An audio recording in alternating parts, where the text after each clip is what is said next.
léegi nag défense su Chelsea bi amul ku fa régulier à part Léo Colwill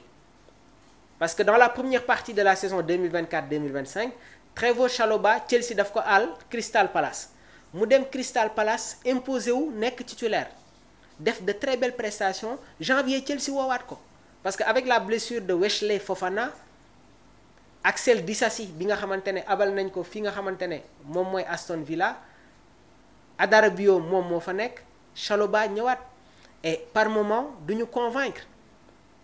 léegi nag coordination bi war a am diggante Chalobah ak Colwill gisaguñ ko et loolu li koy confirmer mooy ñoom ñoo former la charnière centrale bu Angleterre match bi nga xamante ne Angleterre football na ko ak Sénégal charnière centrale bi Léo Colwill la woon ak Chalobah léegi nag match boobu ñi ngi wax ci yeneen joueurs yi mais est-ce que vous avez vu la prestation de Nicolas Jackson parce qu'il connaît les défenseurs xam na leen ñoom ñoo bokk club donc à chaque fois Nicolas day aspirer Chalobah des fois mu dem ci côté Colwill et loolu dafay permettre Ismaïla Sarr wala Iliman Ndiaye ñu am liberté parce que à chaque fois que Nicolas décroche wala muy def ay appels ça crée des espaces Nicolas par moment mën na bañ a décisive mais il est très important sur ses déplacements sur ses appels parce que toujours dafay créer espace coordination bi nga xamante ne maa ngi leen koy wax am na diggante moom ak Cole Palmer des fois il y a des permutations même si Palmer vient souvent chercher par moment Palmer a une position beaucoup plus avancée Nicolas si match Chelsea da ngeen koy gis muy ñëw di jël si bali et loolu c'est une très belle entente bi nga xamante ne Enzo Maresca daf si war a nekk dans la continuité maa ngi leen koy wax le milieu de terrain de l'équipe nationale du Sénégal on a tellement d'informations moo tax am na yoo xamante ne sax daf may xaw a échappé mais on va terminer avec les échos de la tanière ce milieu de terrain composé par Idrissa Gana Gueye Pape Alassane Gueye Pape Matar Sarr Lamine Camara Mamadou Lamine Camara le jeune du Hellas Vérone donc on a un Habib Diarra on a un milieu de terrain saturé démb ci commentaire yi maa ngi gis tamit ku naan ma le retour de Nampalys Mendy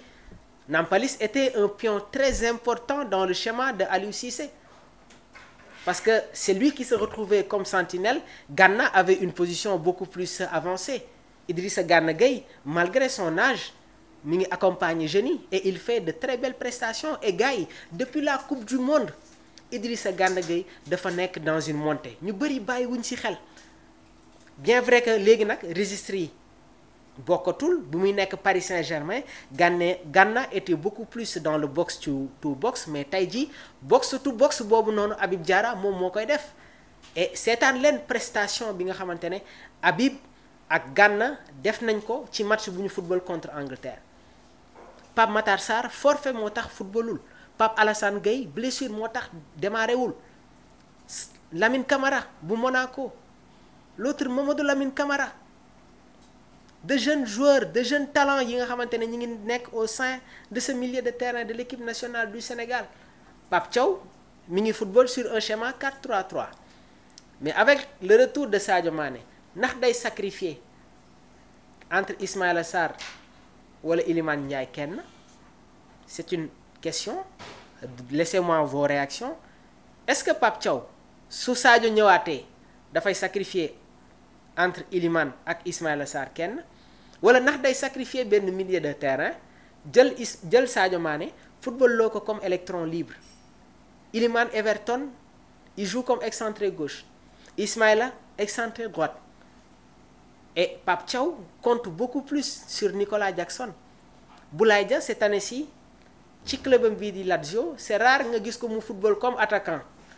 il se retrouve derrière l'ancien attaquant de la Lazio de Rome passé par le Rayo Vallecano muy Castellanos moom mooy jouer comme avant-centre Boulaye mooy nekk ci ginnaawam di tourner parce que Boulaye il est technique aussi donc qu'est-ce qui va se passer une équation pour Pape Thiaw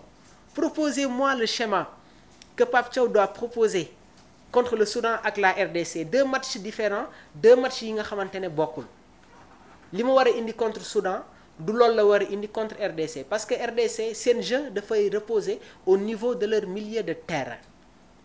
dinaa leen proposer une vidéo boo xamante ne dañuy gis sortie de balle bu Manchester City di def avant la blessure de Rodri. Ce même schéma là gis naa ko ci match bi nga xamante ne Sénégal football na ko contre Angleterre. Toujours l'équipe nationale du Sénégal dañuy insister sur les sorties de balle waaye tamit ci match boobu noonu maa ngi ko doon wax Angleterre soo ko bëggee gagner da ngay remporter effectivement la bataille du milieu. Et Sénégal su demee ba am la possession de la balle surtout si première mi-temps bi ñu gis ay phase de jeu parce que Pape Thiaw a compris que pour battre cette équipe des Three Lions il faut impérativement nga remporter la bataille du milieu. Declan Rice nekkatul woon ci registre bi nga xamante ne moom lay footballer biir Arsenal il était beaucoup plus dans les marquages mu dem ba épuiser loo ko fekk boobu joueurs sénégalais yi ñu ngi woon ci rythme indi volume de jeu bu extraordinaire. Avec la présence de Rodri au niveau de cette équipe de Manchester City Guardiola day insister bal bi di jaar ci tànk Rodri pour génn léegi nag coach adverse yi bu ñu xamee loolu dañuy indi benn numéro 10 boo xamante ne dafay coller ci Rodri pour empêcher ko mu génnee bal yi léegi loolu su amee je vais vous proposer cette vidéo Ilkay Gundogan moom mooy ñëw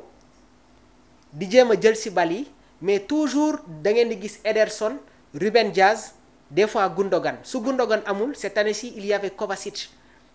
mais su fa Rodri nekkee Guardiola day insister ci Rodri moom muy génnee bal yi léegi su fekkee dafa am le milieu de relayeur qui vient décrocher day permettre Rodri mu am liberté à partir de là projection bi du gaaw mais dañ koy toggaat ci suuf toujours dafa am joueur bi nga xamante ne Guardiola si lay insister muy Rodri gars yi loolu moo tax année bi Manchester City am des problèmes parce que la colonne vertébrale des Citizens muy Rodri dafa nekk un élément très important dans le dispositif de Pep Guardiola. Dinañ si yaatal bu baax a baax a baax donc ça a été un réel plaisir di leen retrouver tout le temps fii nii ci biir Sport Life 221 attention Boulaye Dia est indispensable effectivement c'est un excellent joueur mais xool leen entre Pape Thiaw ak Boulaye Dia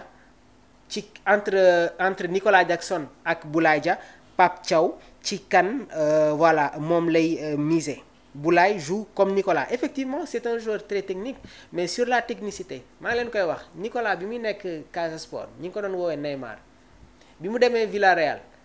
commencé wul woon jouer comme second attaquant Unai Emery au début daf ko lancé comme excentré